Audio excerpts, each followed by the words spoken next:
Hey there, fellow investors. Welcome back to our channel, where we break down investing basics to help you make smarter decisions.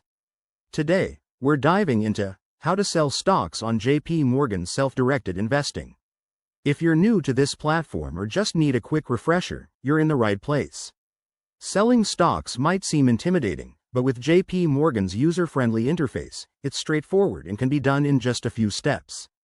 Let's get started. First, log into your JP Morgan account. Make sure you're using a secure device and have your login details ready. Once you're in, navigate to the Investing section or your Portfolio Overview.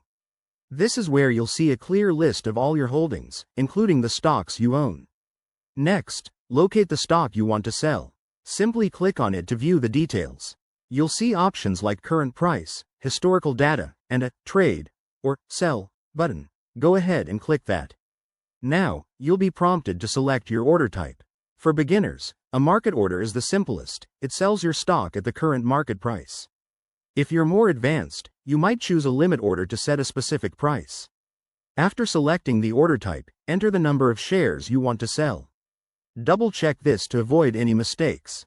You'll also see any associated fees or commissions, so keep an eye on those to understand your net proceeds. Before finalizing, review your order summary.